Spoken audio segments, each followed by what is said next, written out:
revenue and expenditure for the year ending March 2025, the Government of Jamaica Fiscal Policy Paper for the financial year 2024-25, the Medium-Term Debt Management Strategy for the financial year 2024-25 to the financial year 2027-28, the Revenue Estimates 2024-2025 for the financial year ending March 31st, 2025, the Jamaica Mortgage Bank Estimates of Revenue and Expenditure for the year ending March 2025, the Public Sector Consolidated Estimates of Expenditure for the financial year ending March 31st, 2025, and the Tax Expenditure Statement of 2024.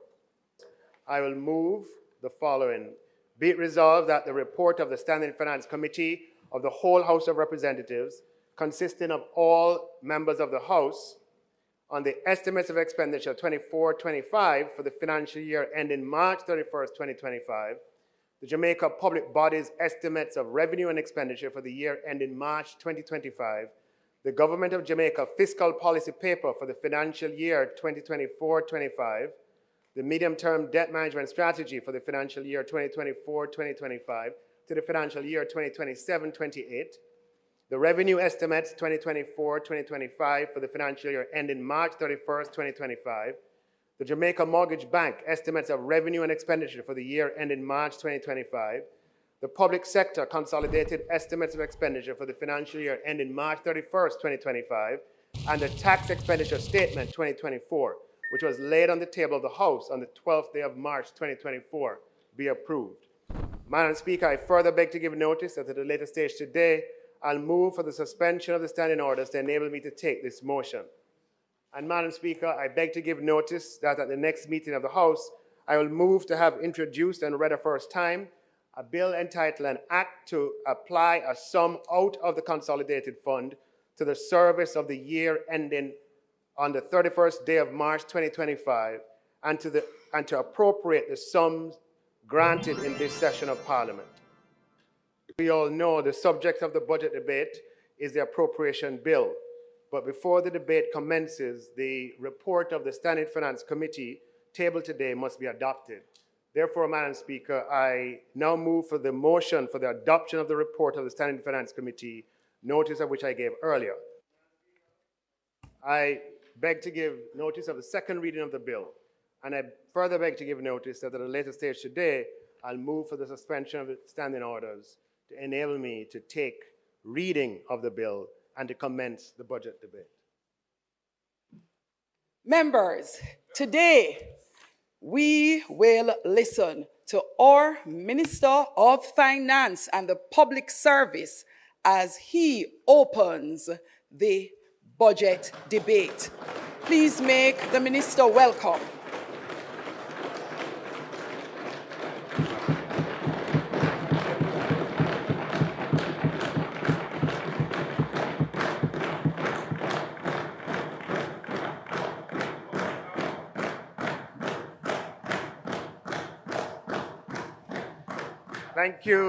Thank you, Madam Speaker. I am thankful and humbled once again for the opportunity to address this most honorable House in the opening of the budget debate. I'd like to congratulate you, Madam Speaker, and to thank you for your strong and effective leadership of the House.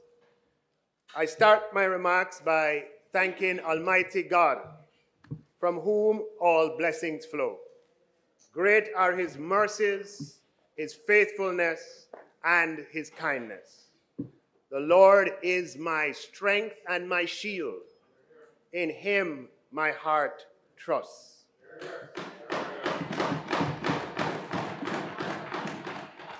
Madam Speaker, I would not be here today and would not be able to make this presentation without the tremendous support, work, and effort of many persons, and I'd like to extend my sincere gratitude and thanks.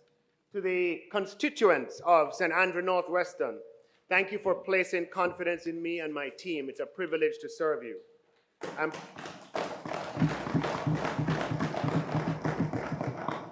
I am particularly grateful to the many workers and supporters, including the recently re-elected 3 councillors of St. Andrew Northwestern.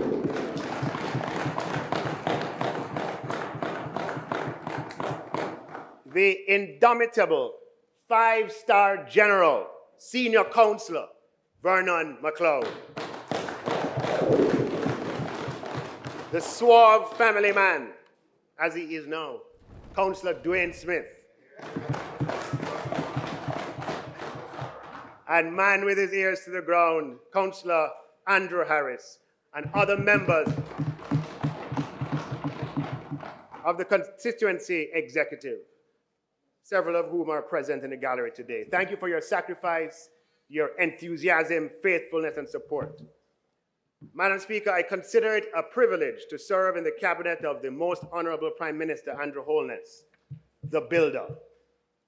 He's a visionary, courageous, strong, empathetic, and wise, and I'm grateful for his counsel, advice, and confidence in me.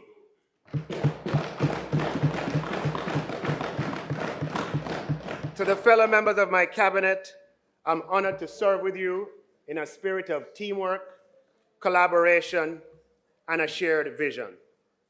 To my parliamentary colleagues on both sides of the aisle, thank you for your dedication and contribution to helping make Jamaica a better place. I'd like to thank my colleague, Minister in the Ministry of Finance, the Honorable Xavier Main, for his efforts, commitment, and support. He has been very supportive of me, and I am grateful for that.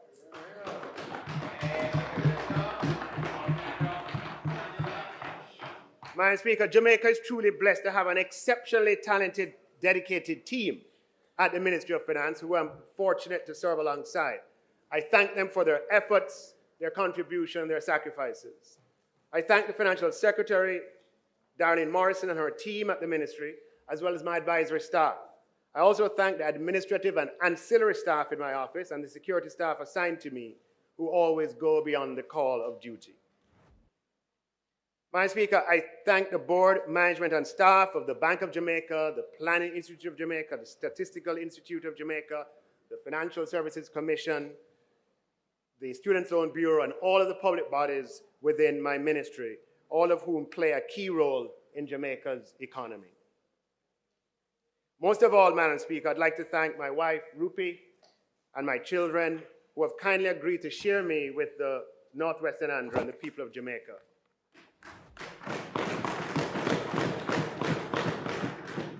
I'll always be grateful for your love, understanding, and support. I'm also grateful for the steady and kind support of my siblings. And I remain indebted to my parents, the late Justice Neville Clark and Mrs. Mary Clark, for instilling in me a commitment to service of others and pursuit of excellence. Madam Speaker, thanks to those who made it here today in the gallery, members of the diplomatic corps, members of the business community, I mentioned members of the executive, members of the media, and others. And I'd like to thank, Madam Speaker, those who are joining in on radio, social media, in the diaspora. Thank you for participating in these debates. And to all the people of Jamaica, we work for you. You inspire us every day, and we're humbled and grateful for the opportunity to serve you. Madam Speaker, in this budget presentation, I will provide the data that supports the fact that Jamaica's macroeconomic fundamentals today are stronger, better, and more favorable than at any time over the last 50 years. I'll define economic stability and demonstrate that this period is the only period in the last 50 years where we have enjoyed this. I'll advance the argument that economic stability is essential to the growth in investment and jobs which drive government revenues. And it is from government revenues that we finance public investment expenditure on police stations, on buses, schools, hospitals, roads, and other infrastructure, which benefit all the citizens of Jamaica over the long term. And materially increasing the levels of public investment expenditure is absolutely necessary if we are to improve quality of life. Madam Speaker, therefore, economic stability is indispensable to increasing the ability of the government to improve the quality of life and standards of living of the people of Jamaica. But while macro stability is absolutely necessary, it is by no means sufficient. Madam Speaker, in February 2018, while I was campaigning house to house during the St. Andrew Northwestern by-election, a lady greeted me at her gate and said to me something that I'll never forget. She said to me, "You see all them things there? Growth, debt, inflation. Them important, you know? Them very important. But them not important for we. What is important for we is the garbage collected? Is the pothole them fixed?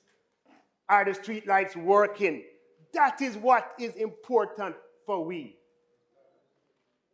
Real story.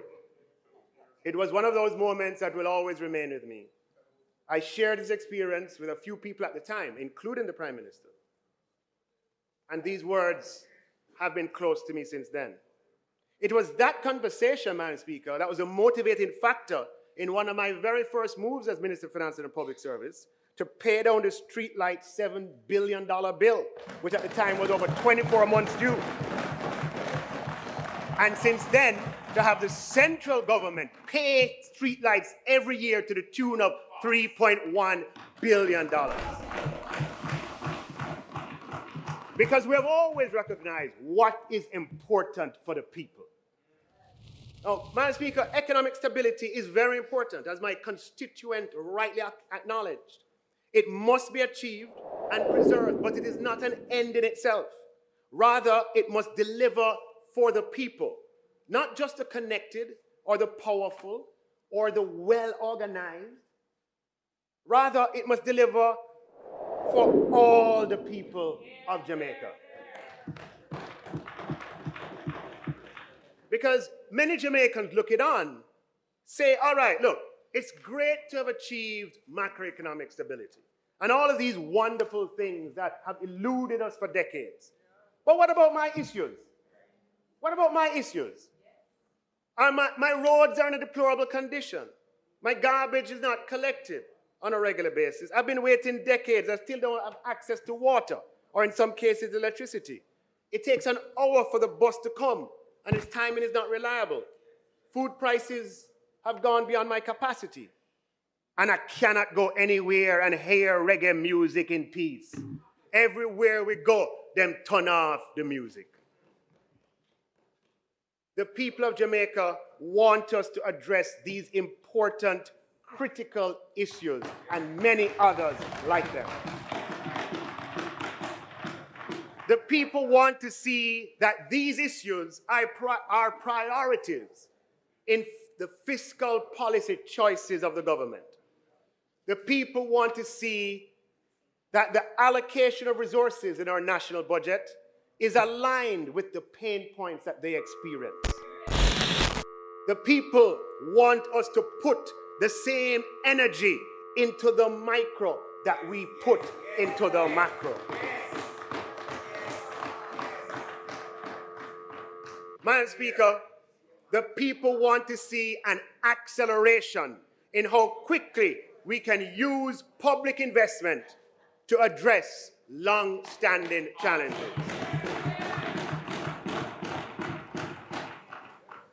Madam Speaker, I'd like to use this opportunity to speak directly to my constituent who gave me such good advice, as well as to all Jamaicans. We hear you loud and clear.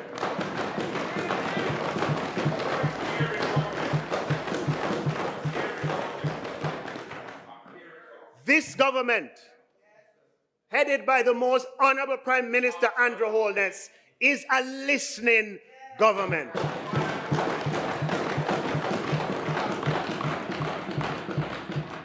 Madam Speaker, we listen to the people. And let me say very clearly that what is important to you is also very important to us.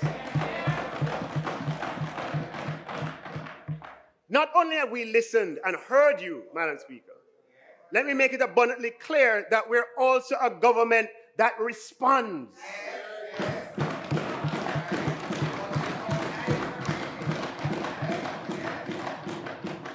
and a government that acts. As such, Madam Speaker, we will align our fiscal policies to address the pain points in our society.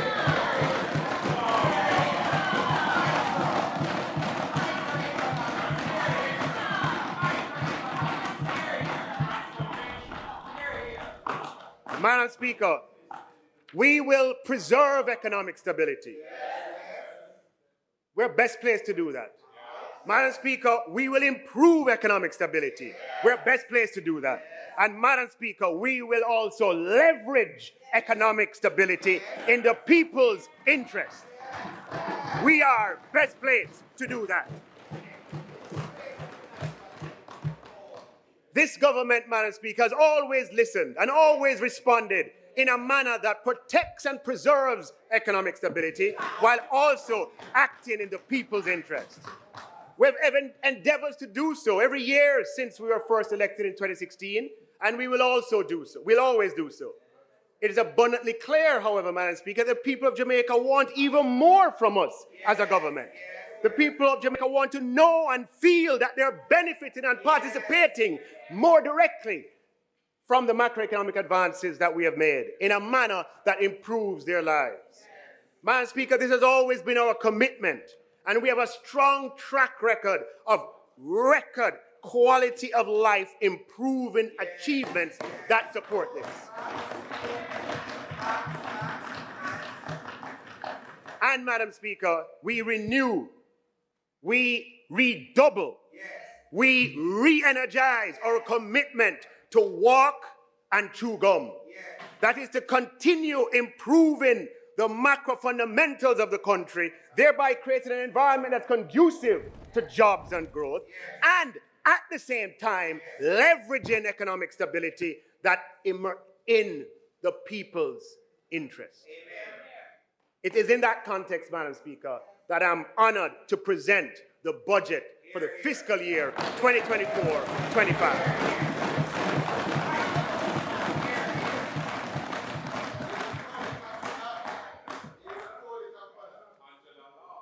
So, Madam Speaker,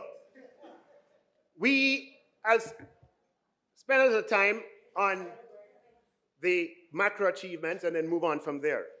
We need economic stability to sustainably improve standards of living.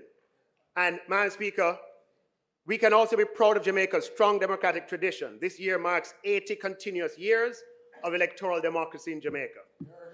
Jamaica stands among a handful of countries in the world with such a long record of free and fair elections. Indeed, we just completed the 2024 Parish Council elections. And I want to thank all the citizens of Jamaica who participated and all the candidates, and to congratulate them.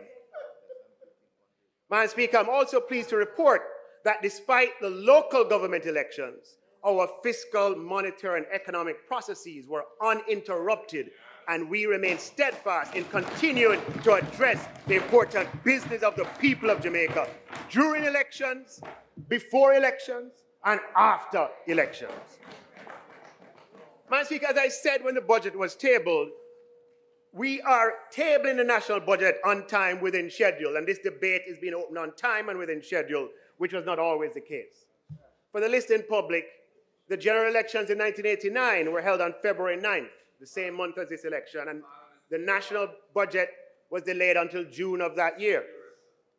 The general elections of 2016 were held on February 25th, and this delayed the national budget until May of that year.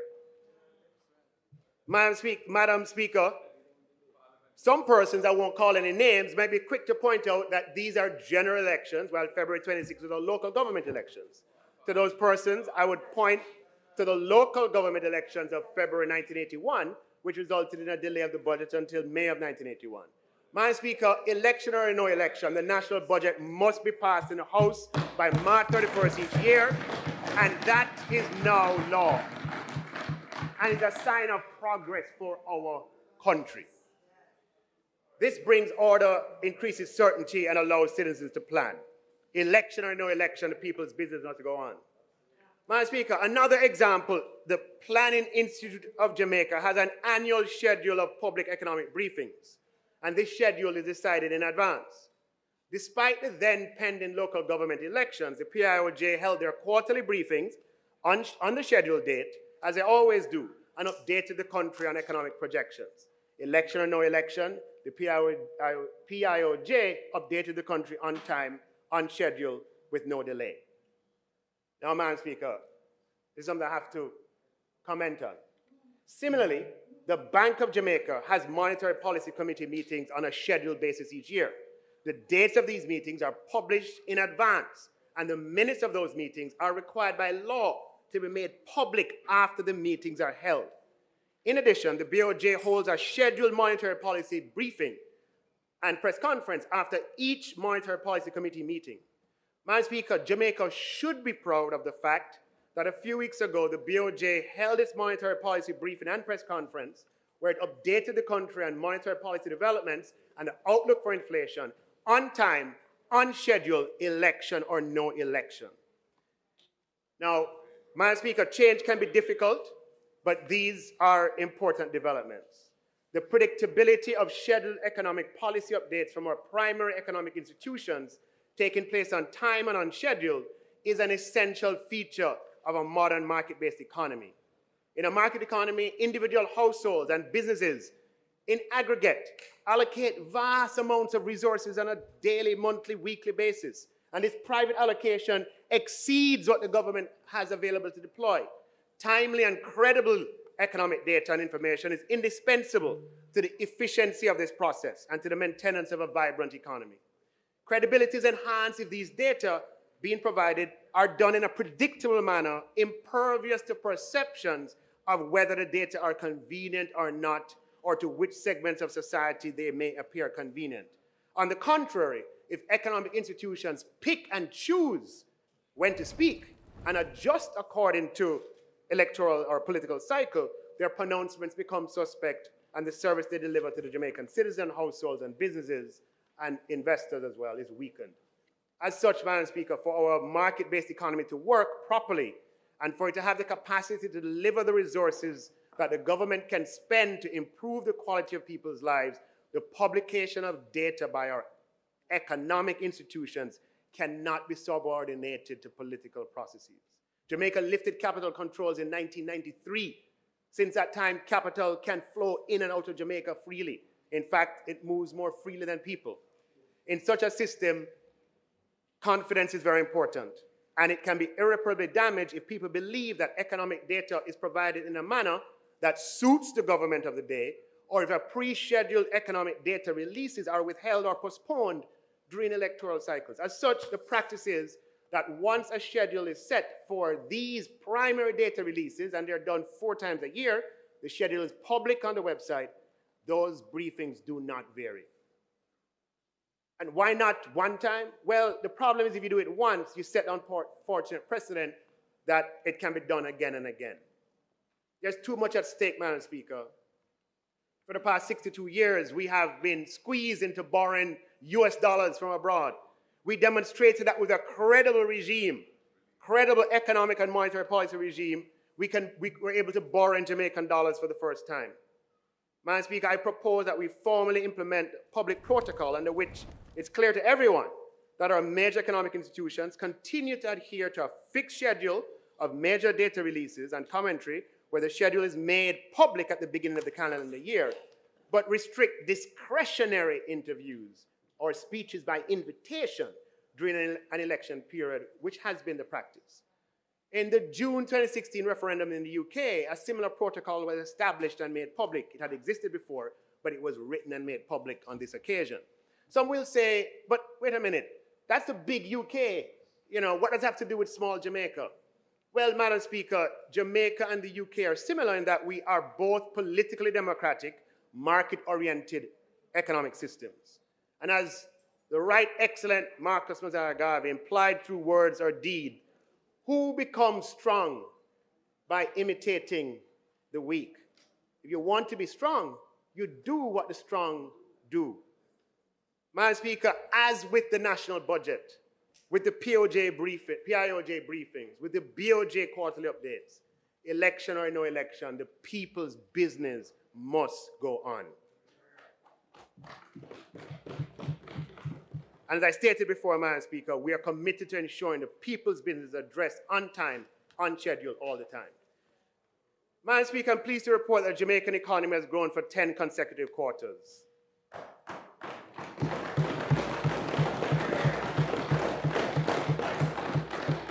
It is the second longest period of quarterly growth since we started measuring growth quarterly in 1997.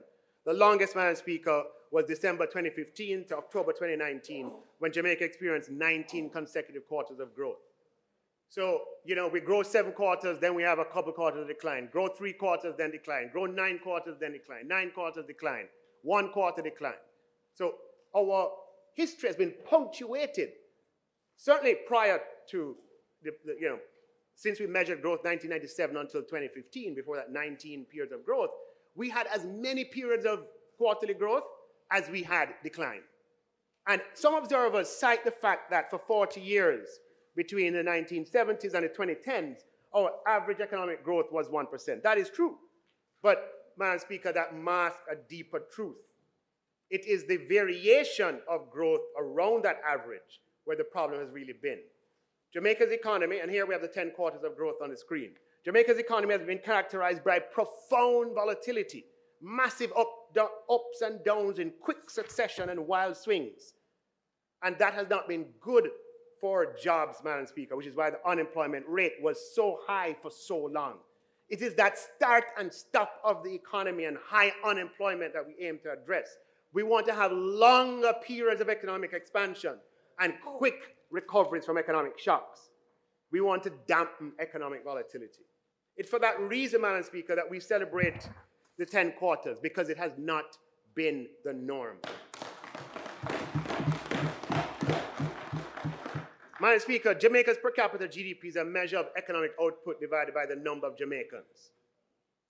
Using Jamaica's nominal per capita GDP at the end of fiscal year 2023-24, Madam Speaker, and our GDP per capita, at the end of fiscal year 23-24 is projected to be roughly $7,000 US. Using the GDP figures from Stockton and the population data that we have and the closing exchange rate, it has gone up. Anybody notice? It's now $7,000. But, Madam Speaker, we have a lot of catching up to do, because Trinidad and Barbados, for example, are moving at the same time, and they are now at $20,000. But you're seeing, Madam Speaker, we're stuck at a particular level for a long time, and nobody has been noticing. But today, the per capita GDP is $7,000 US.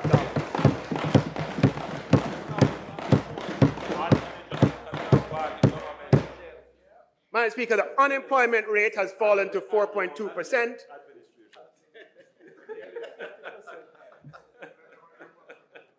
4.2%, Madam Speaker. More Jamaicans employed today than ever before, 1.3 million. 4.2% is a record low. And, Madam Speaker, between 1990 and 25 and 2015, unemployment averaged. Sometimes it was higher, sometimes it was lower. But it averaged over that 25-year period 14%. That is the context, Madam Speaker.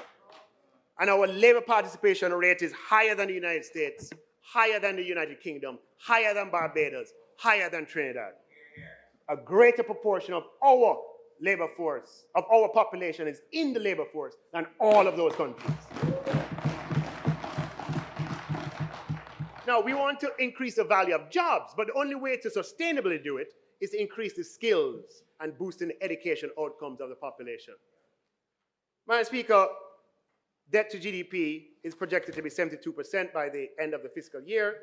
This will be the first time, Madam Speaker, our debt ratio will be lower than prior to the FinSAC era. And it's taken us 30 years to achieve this. Very enduring and painful lessons.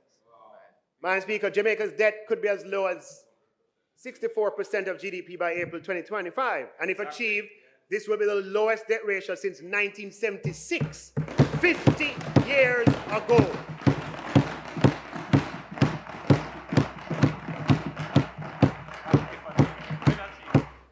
Let me just remind us, Madam Speaker, in 1970-71, Jamaica's debt